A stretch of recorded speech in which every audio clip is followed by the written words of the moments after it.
So Fortnite added more items for me to rank today. So I'm going to be ranking every single new item in Fortnite Chapter 7.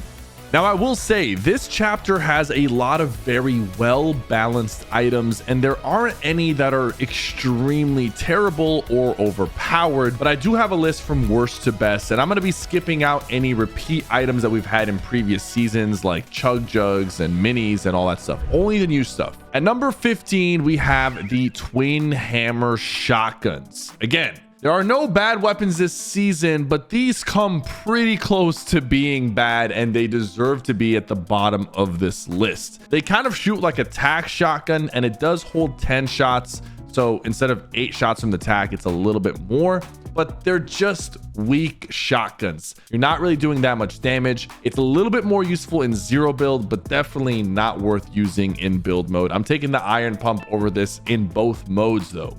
The only time this gun is ever worth picking up is if it's the first gun you see when you drop into the match. That's it.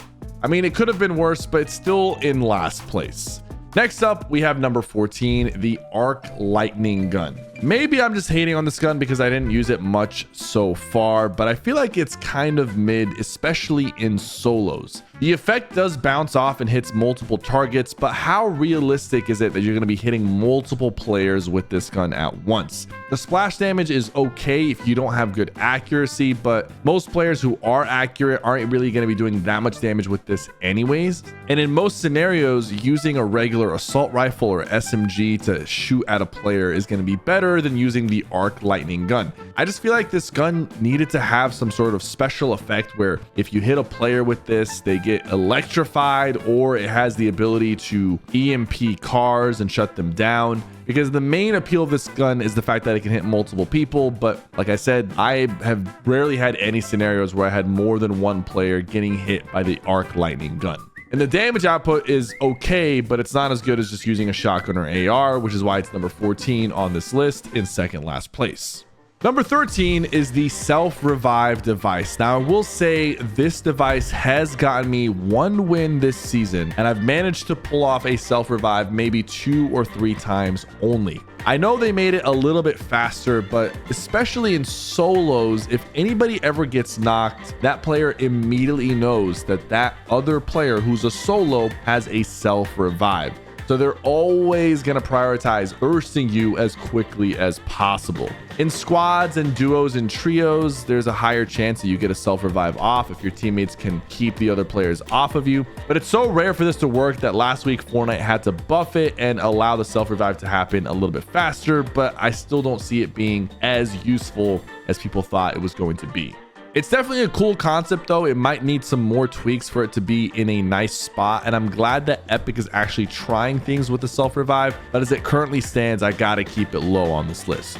Now for the next couple of items on this list, I'm going to rank them all together because they all suffer from the same problem, and these are different versions of the boss Kit Medallions, and a lot of players are opting not to even become a boss because there's just too many disadvantages for the advantages to matter.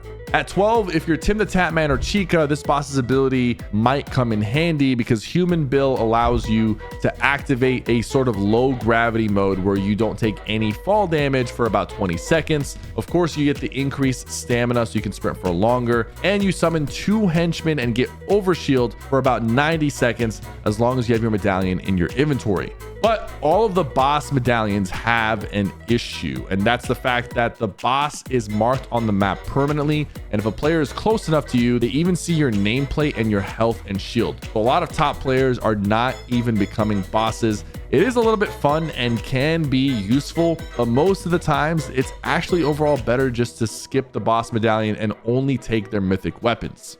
The next boss medallion is actually coming in at 11th place, and it's going to be the Brutus medallion, which gives you shield regeneration as well as the henchman and the increased sprint. So you're going to be a little bit more tanky as Brutus, but you won't have the fall damage immunity that Human Bill has. But I'll take the extra shield regeneration and overshield over the fall damage immunity.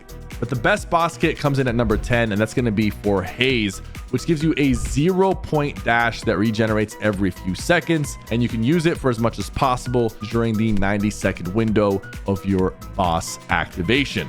You also get the overshield and the henchman, but killing this boss also grants you the mythic Deadeye AR, which is probably the best mythic this season, besides the mythic iron pump shotgun.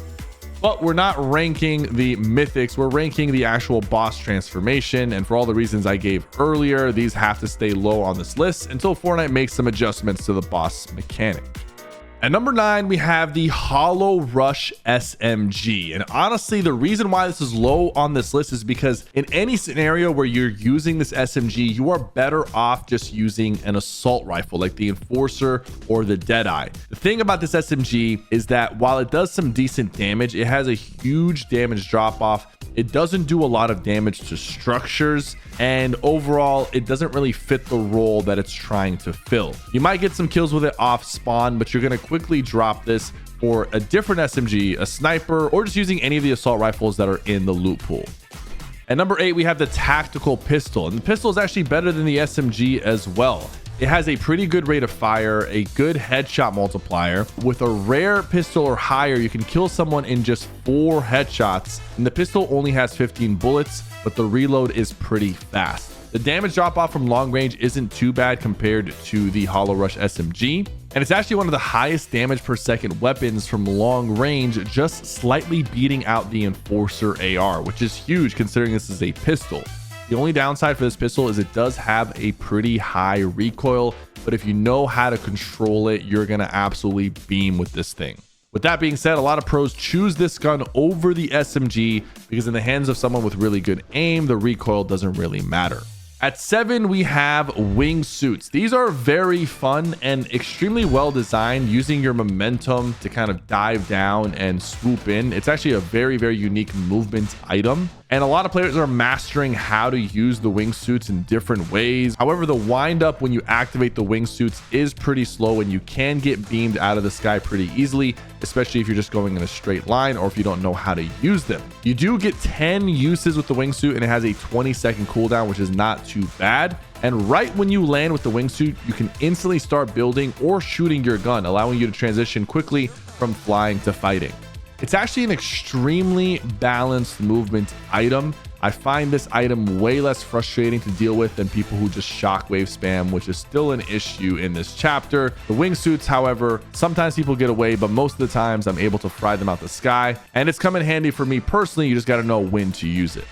At number 6, we have the dual micro SMGs. This is actually one of the highest fire rate weapons we have ever seen in Fortnite, and it's probably the best SMG this season. Depending on your playstyle, you might even choose to use these over a shotgun, which is crazy to say, but the damage per second these things can do makes it worth it. The clip size is 34, but with the insane fire rate, you're gonna feel like you're having to reload a lot more, but the reload isn't too slow. The only downside is they are not good at medium to long range at all, and they don't do that much structure damage. However, if you're close range, you can put someone down with these so unbelievably fast. And now for our top 5. At number 5, we have the Enforcer AR. It's not a bad AR. However, the other Deadeye assault rifle is just better. This one is really good, especially in high rarities. There's not a lot of recoil, and you get a lot of damage per bullet. If the Deadeye AR wasn't in the loot pool, the Enforcer would shine a little bit harder. But I will say this is not a bad gun, and if I see it in legendary or mythic rarity, I will opt to use it unless I have a decent rarity Deadeye. At 4, we have the Vengeful sniper rifle. Now, initially, I had my doubts about the sniper because it doesn't do 200 headshot damage in any of the rarities, which usually means the sniper is dead in the water. But the way the sniper feels and handles is actually so smooth. You can even double pump with this sniper if you have 2 of them. And while the headshot damage isn't 200, it still does hit decently well. You can set yourself up for an easy fight if you tag somebody in the body or head before pushing them. And for some reason, with the bullet velocity on the sniper, I just feel like it's really, really easy to land shots. And I end up using a sniper almost every single game this season. So that's definitely saying something, considering it doesn't one-shot headshot. At number 3, we have the Forsaken Vow Blade. This is the Kill Bill blade, and I'm only ranking this high because of the mobility factor. It acts like a much faster kinetic blade because you get 3 dashes and you can use them back to back very fast. It also has durability, but it does last for quite a bit and doesn't get used much when you use the dash. The melee damage isn't anything crazy, but you can still catch people off guard with the animation and the damage. So for me, this is one of my favorite mobility items this season, and I've used it quite a bit to catch people off guard, especially if they're sitting on high ground. You can just dash up in the air and immediately pull out your shotgun and one pump them. At number 2, we have the Iron Pump Shotgun. A lot of Fortnite seasons are determined by how good the main shotgun is, and Fortnite does not disappoint. This shotgun does massive headshot damage. A legendary version of the shotgun does 200 plus headshot damage, so it can one shot in the head in build mode. And I've actually seen so many people one pump with this shotgun. It's just very, very smooth. It has the fastest shotgun pullout time of a pump type shotgun in a very, very long time, which is extremely useful when you're landing with your wingsuit and trying to immediately pull out a shotgun. This is going to be a very, very quick gun to use. It feels smooth. The only thing is it doesn't do a lot of damage to structures compared to the shotgun from last season, but it still does enough damage to structures, and it's honestly one of my favorite pumps I've ever had my hands on. Something about this just feels extremely satisfying and smooth to use. But of course, number 1 has to go to the Dead Eye Assault Rifle. This is the best AR this season. They put a scope on the classic Fortnite OG AR, and it just feels amazing. The mythic version from Haze is also insane, and the recoil is not too bad on this gun.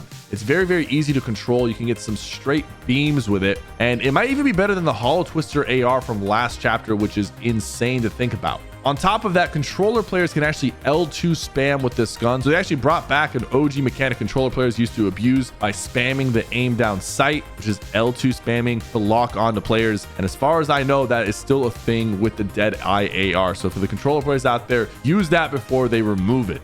With that being said, my go-to loadout for this entire season is going to be a Dead Eye AR, an Iron Pump Shotgun, a Vengeful Sniper Rifle, and then mobility and heals. So that is why my list is the way that it is.